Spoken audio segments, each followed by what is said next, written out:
여러분 반갑습니다.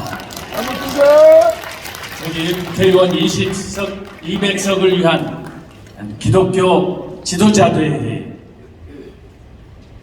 여러분 오늘 이 미팅이 여의도 63빌딩입니다. 함께 따라서 하겠습니다. 우리는 이겼습니다. 여의도가 멀지 않습니다. 하나님께서 은혜 주셔서 반드시 이 꿈을 이룰 줄로 믿습니다. 스코틀랜드의 유명한 사상가로 우리가 잘 알고 있는 토마스 칼 라이드라는 사람이 있습니다. 이 사람이 많은 책들을 썼지만 그 책 중에 가장 유명한 책이 영웅과 영웅들이라는 책입니다. 이 책에서 토마스 칼 라이드는 시대가 영웅을 만드느냐 아니면 영웅이 시대를 만드느냐, 여러분 어떻게 생각하십니까? 2019년 6월 우리가 잘 아는 대로 이 나라는 희망이 보이지 않았습니다. 소위 말하는 좌파 정권이 종횡무진하듯 위에서부터 아래로, 심지어 국내뿐만 아니라 해외에서까지 이 나라의 국운을 좌우할 그런 결정적인 기회를 상실하고 권모술수의 혈안이 되었습니다. 그런데 여러분, 불과 4년 전에 제가 경복궁 광화문 집회를 갔었지만 하나님께서 준비하신 전광훈 목사님께서 경복궁 한 조그마한 모퉁이에서 시작했던 이 애국운동이, 저는 영국에서 10년 동안 유학하며 저는 청교도 역사를 전공하고 3년 전에 총신대학교 신학대학원에서 교회사 교수로 은퇴를 했습니다.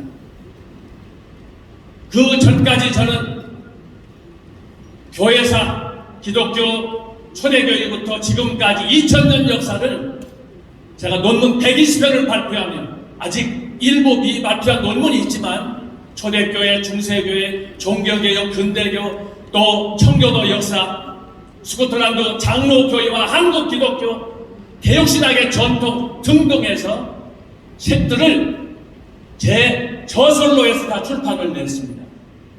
그런데 제가 말씀드리는 것은 초대교회 이후 2000년 동안의 역사 속에서 토마스 칼 라이드가 말한 바대로 시대가 영웅을 만드느냐 아니면 영웅이 시대를 만드느냐, 불과 4년 전에 우리나라는 백척간두에 직면했습니다. 아무도 귀를 기울이지 않았습니다. 하지만 이 역사적인 무브먼트가 지난 총선의 대선의 기형을 바꾸는 놀라운 분기점을 창조하였습니다. 동의하시는 두 손들과 함께 아멘! 이 저작권은 저에게 있는 거 아닙니다. 정강 목사님에게 있습니다. 자, 근데 오늘 제가 여러분에게 드리려고 하는 말씀이 뭐냐? 2000년 기독교 역사를 조명하는 가운데 하나님께서 각 시대마다 어려울 때 당신의 종을 세우시더라 라고 하는 것입니다.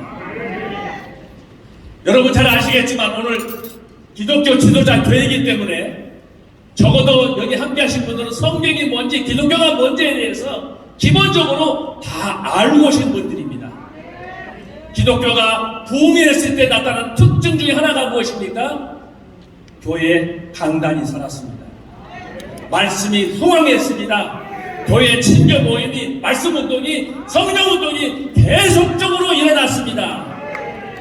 그러나 지난 몇 년 동안 코로나를 갱자해가지고 비대면 예배가 우리의 현장을 덮치고, 듣기에도 안타까운 성도가 얼마나 떨어졌네, 교회가 얼마나 문 닫았네. 여러분, 1985년 기독교가 우리나라에 전래된 이후 지금까지 들어보지 못한 가장 치욕적인, 저와 여러분이 앞으로 지고 가야 될 멍해 아닌 멍해로 우리의 마음을 읊조리고 있습니다. 이런 절박한 상황에서 하나님께서 말씀하신 대로 시대가 영웅을 만드느냐 아니면 영웅이 시대를 창조하느냐, 이 정점에 쓰신 분이 바로 전광훈 목사님이십니다. 저는 처음에는 전광훈 목사님 이름도 잘 몰랐습니다. 이분은 전형적인 부흥사지만 저는 학자이기 때문에 가는 길도 달랐습니다. 그러던 어느 날 제가 우연치 않게 경복궁에서 광화문에서 이분의 메시지를 듣고 도대체 저분이 어떻게 이렇게 수많은 군중들을 모집할 수 있는가. 아무리 기독교 2000년사를 연구하고 연구했어도 이런 역사는 없었습니다. 있어서도 한두 번 잠깐 있다가 없어졌습니다. 그런데 여러분, 성령의 나타남을 20차례 했고 광화문 집회는 지금 얼마입니까? 전혀 모르시는 것처럼 오늘 겸손하게 한 번도 할렐루야를 안 하시네. 할렐루야! 이건 좀 따라서 합시다. 나와 우리가 정인이다. 그렇습니다. 자, 이런 상황에서 최근에 전광훈 목사님에 대한 전 한길종 중경회장에 대해서 설왕설래하고 뒷담화치고 하는 사람들이 있다는 걸 제가 들었습니다. 조금 전에 원로 목사님 지덕 우리 한길종 회장님께서도 말씀하셨지만 통보할 일입니다. 전임 한길종 회장을 지낸 이런 분을 전임 목사님도 한길종 원로 목사님들도 적극적으로 지지하고 있는데 쪽발이 몇 사람이 나타나가지고 지들이 신학을 하러 목회를 제대로 해 뭘 한다는 거예요.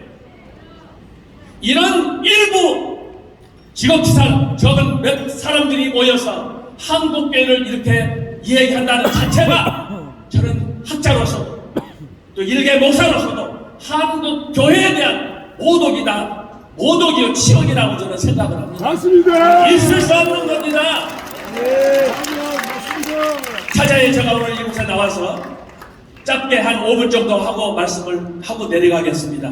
말씀드렸지만 저는 전광훈 목사님하고 저하고 지금까지 걸어왔던 길이 너무나 달랐습니다. 영국에 제가 얼떨결에 40년 전에 갔지만 가기 전에 저는 전광훈 목사님하고 동창이었습니다.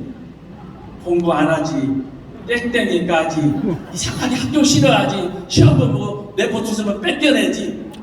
어떻게 그것은 그렇게 약속도 안 했는데 닮았습니다. 한번 따라합시다. 할렐루야. 그러나 여러분, 제가 원치 않는 유학을 영국으로 갔는데 10년 만에 저의 스승 중에 한 분이 그랬습니다. 소유한 목사는 개천에서 용났어. 괜히 여러분들 제가 이 말하니까 또 질투하시는 것 같아. 아닙니다. 어떤 면에서 해외 유학, 그 어디든 간에 유학 간다는 자체가 고통입니다. 그러나 저같이 준비 안 된 사람이, 돈도 없는 사람이, 머리도 나쁜 사람이 그것도 영국으로 유학을 간다. 40년 전에 돈도 없이 간다. 이건 웃기는 얘기입니다. 유학에 대한 모독입니다. 하나님께서 저에게 은혜를 베푸셨어요. 돈 한 푼 가지고 가지 않았지만 영국 목사님이 저 등록금 대주고 생활비 대주고, 여러분 이런 일 있을 수 있습니까? 내 자식도 돈 보내려면, 생활비 보내려면 죽을 돈 쌉니다. 근데 티모색과도 다른 분이 그것도 1년 2년도 아니고 여러 해 동안을 저를 지지하면서 저를 위해서 후원하고 기도하고, 그래서 제가 박사학위를 받고 귀국해서 그 달부터 교수직을 수행하게 됐습니다.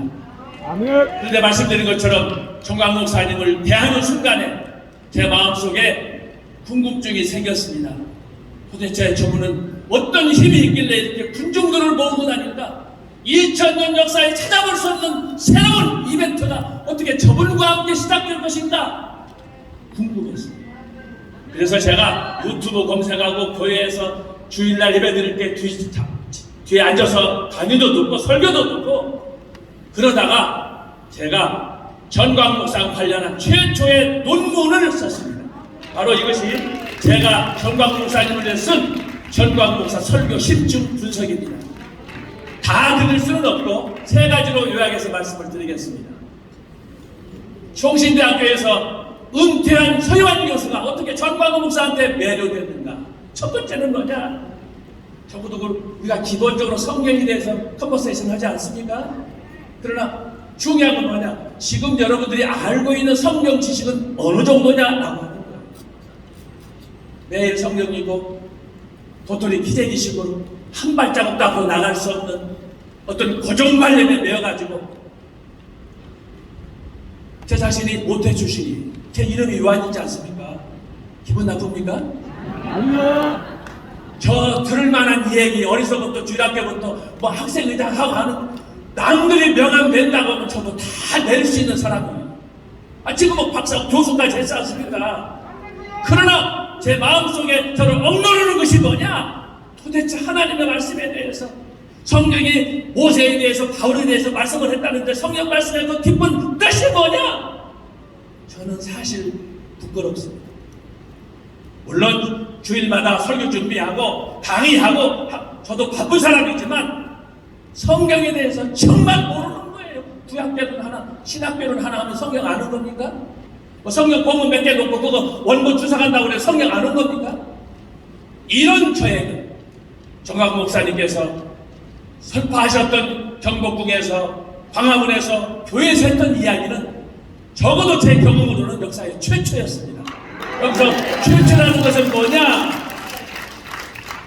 세상에 이분이 쓴 책, 설교집 하나가 없어요. 좀 특이한 분이에요. 그런데 자, 이분이 강단에 서면 교회 제가 가봤습니다. 보통 설교 시간이 2시간, 3시간, 어떤 때는 4시간. 재밌는 건 뭐냐? 원고 없이 매번 설교를 그렇게 한다는 거예요.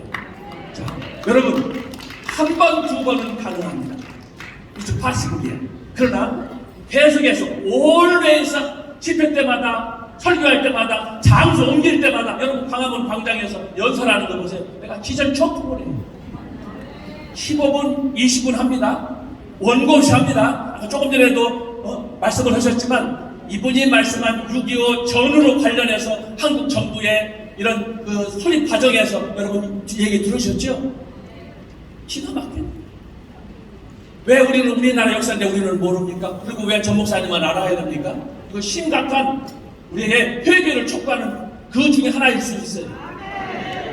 그래서 우리가 감동하는 이유는 광화문에서 10분, 15분 연설을 하면 세상에 거기 있는 사람들 중에 우리 기독교인만 있는 게 아니고 이 사람 저 사람이 심지어 머리 빡빡 깎은 깎아줌도 있지 않습니까? 은혜 안 받는 사람이 없어요. 자, 그래서 조금 얘기가 길어진다마는 성경을 봤을 때 제가 전광호 목사님을 보고 분석하고 논문을 쓰게 된 것은 위람독에 제가 처음으로 경험한 성경에 대한 색다른 해석과 주제가 이분의 말씀표에 나와 있는 것을 제가 확인하였습니다. 자, 말씀표 한번 보세요. 말씀표를 봤더니 여기에 100여 가지의 주제가 나와 있는데 이 주제들이 다 저에게는 충격적이었습니다. 예를 들면 제가 3가지만 말씀드리면 창세기 1장에 나타난 천지창조 제7일에 나타난 구속사의 원리, 저 솔직하게 처음 들어봤습니다. 어떻게 빛을 창조하시고 해와 달과 별을 창조하시고 하셨는데 그 일주일 동안 창조하신 그 창조 사역을 통해서 예수 그리스도의 구속과 연결해서 이걸 해석할 수 있느냐? 혹시 여기 계신 분들 중에 여러분들이 전에 이거 어디 어른 책에서 본 적 있습니까? 어떤 주석가가 해석한 걸 봤습니까? 없습니다. 제가요 영국에 가서 10년 있었는데 공부하기 전에 제가 설교자가 되는 게 꿈이어가지고 목회자들이는 다 알 수 있는 닥터 마틴 노이 존스, 그분이 설립한 학교 런던 신학교에 입학한 사람이에요. 도대체 어떻게 노이 존스가 저렇게 명강의 설교자로 유명한가? 그분의 제자였죠. 존 스타트 박사, 그분이 설립한 런던 인스티튜트, 그리고 그분이 목회했던 올스 오브 처치, 주일마다 기업하면 가서 내가 다 목격하고 인터뷰하고 한 사람이에요. 그것만이 아니에요. 초대교회부터 지금까지라도 적어도 기독교 역사에서 유명했던 설교자, 강의자, 목회자들을 제가 연구한 사람이야. 제가 논문 가운데 하나가 뭐냐?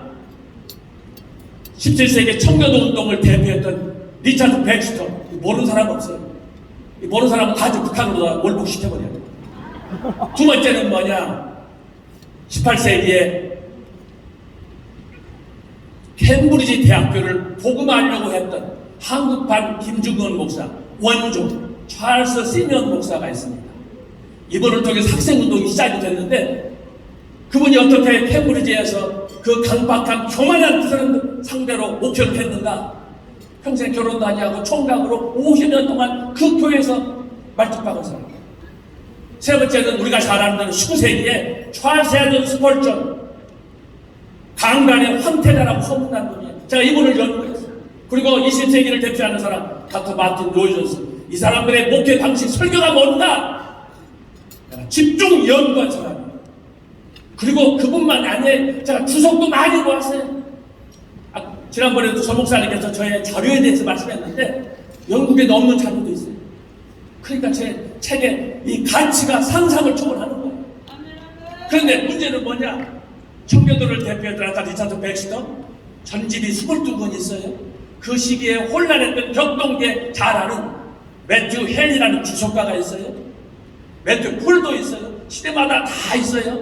그런데 여러분 심지어 마틴 루터, 존 칼빈을 이야기할 때도 그들이 특수한 신학 서적은 남겼지만 성경에 대해서 창세기부터 계시록까지 주석은 있지만 그걸 총괄적으로 묶어가지고 우리에게 영안을 열어줬던 이런 설교, 이런 메시지는 적어도 제가 발견하지 못했다는 거예요. 자, 그런 가운데 제가 전 목사님의 설교를 듣고 그냥 방송만 들은 게 아니에요. 현장을 제가 다 탐색한 사람이에요. 여러분 서희환 이렇게 보면은 어떻게 좀 알구나 같습니까?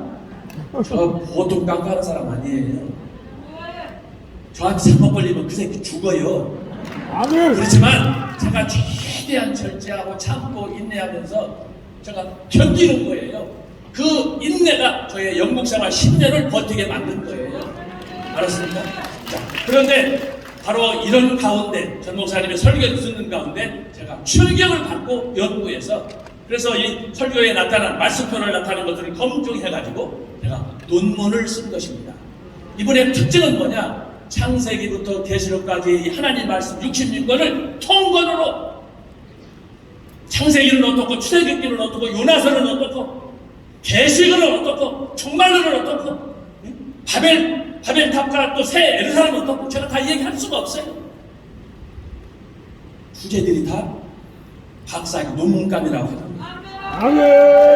제가 드리는 것은 지나치게 과장하는 게 아니에요. 여러분이 엄격하게 객관적인 마음으로 이번에 설교를 주목해서 들으면 그냥 말장난, 한마디 실수 그거 가지고 사람을 편애하면 안 되는 거예요. 하지만 우리가 목회자가 됐든 우리가 기독교에 됐든 세계 까불면 죽어 아는 사람 있어요 없어요? 네? 다 사람은 안 볼 때 이런 크고 작은 실수들을 범하면서 자기에 대해서는 관용하고 왜 정광훈 목사님에 대해서 함부로 얘기하는 거예요? 당신이 만약에 그 자리에 가면 일할 수 있을 것 같아요? 쪽박 차는 거예요. 쪽박. 나랑 안 오는 거예요. 이건 제가 감히 확신 중에 여러분에게 말씀드리는 거니까 여러분이 동의하시는 박수 한번 주시기 바랍니다. 두 번째입니다. 정광훈 목사님이 설교를 하시는데 창세기부터 계시록까지 통으로 설교하는데 이번에 설교의 백미는 뭐냐? 개혁주의 보수적인 신학에 쭉 그 나인이 서 있다는 거예요. 정광훈 목사님이 이렇게 말씀을 하려고 은혜를 끼치지만 이분은 자유주의 신학에 대해서 자연적인 이성에 대해서 여러분 생각의 3대 통로 강의 들으셨으면 알겠지만 이분은 늘 하나님 말씀 속에서 어떻게 하면 하나님과 소통하면서 성경이 가르치는 그 원줄기 하나님의 뜻 그걸 위해서 여러분은 몸을 바친 분입니다. 그리고 적어도 이분이 설교에 대해서 성경에 대해서 설교할 때 나타난 신학적인 특징이 뭐냐? 적어도 신학적으로는 개혁주의 노선에서 벗어나지 않은 거예요. 오직 말씀에 대해서 사람의 새로움에 대해서 나라와 민족에 대해서 영혼 구원을 위해서 이분이 밤잠을 자지 않고 이렇게 역사라는 걸 보면서 저는 감히 그렇게